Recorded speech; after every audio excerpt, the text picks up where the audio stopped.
Mga kahuan, panoorin ang video na ito upang alamin ang pinaka-latest na balita tungkol sa lagay ng panahon at bagyo. Update today. Narito ang update ukol sa magiging lagay ng ating panahon. Kaninang alas 3, yung low pressure area or LPA na minomonitor natin ay huling namataan sa layong 235 kilometers silangan ng Calayan, Cagayan. Mataas po yung tsansa nito na maging bagyo within the next 24 hours at ito po ay kumikilos pataas or kumikilos ito pahilaga-hilagang kanluran at nakikita din po natin na nagiging mabilis yung pagkilos nito at dahil dito may posibilidad na kapag ito ay naging isang ganap na bagyo ay malapit na ito dito sa area ng Taiwan at may posibilidad din na maging mabilis lamang po yung paglagi nito or within less than 48 hours ay malusaw na po ito. Ngunit sa kabila nito, either as LPA or as a bagyo, ngayong araw ay ina-expect po natin is magdudulot na ito ng mga pag-ulan dito sa bahagi ng extreme northern Luzon. Samantala, may kita naman din natin dito sa ating satellite animation na halos yung buong bahagi pa rin ng ating bansa ay nababalot ng mga kaulapan. Ito pong mga kaulapan nito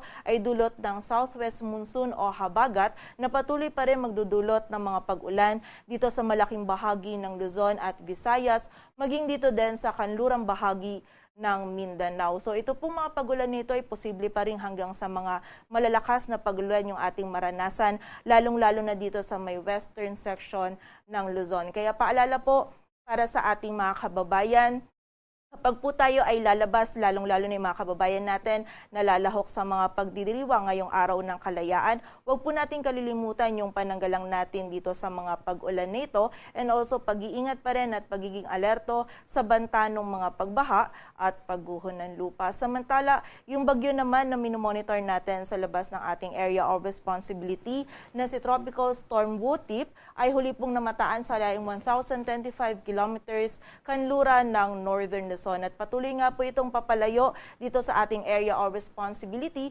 and wala na rin po itong direct effect or wala itong direct effect sa anumang bahagi ng ating bansa. Samantala, bagamat nabawasan na po yung mga malalakas na pagulan na ating mararanasan, ngayong araw meron pa rin po tayong 50 to 100 millimeters of rainfall for a 24-hour duration na posible pong maranasan dito sa Pangasinan, Zambales, Bataan at Occidental Mindoro. Dulot po ito ng habagat. Samantala, dito rin po sa area ng Batanes at Cagayan ay meron pa rin po tayo or posible po tayong makaranas din ngayong araw ng mga malalakas na pagulan. Dulot naman po ito ng LPA na ating minomonitor. Samantala, bukas naman po is nakikita natin na medyo mababawasan na yung epekto ng habagat o yung mga dalang pag-ulan ng habagat. Ngunit yung LPA po ay posible pa rin magdulot ng 50 to 100 millimeters of rainfall for a 24-hour duration dito sa area ng Batanes. Kaya muli po, pag-iingat para sa ating mga kababayan sa banta ng mga pagbaha at pagguho ng lupa and also makipag-ugnayan din po tayo sa ating mga LGU para sa aksyon na kailangan nating gawin para sa ating kaligtasan. Para naman sa lagay ng dagat baybayin ng ating bansa, wala po tayong nakataas na gale warning, ngunit iba yung pag-iingat para sa mga kababayan natin na maglalayag dito sa may northern at western seaboards ng Luzon kung saan magiging katamtaman hanggang sa maalon yung lagay ng ating karagatan.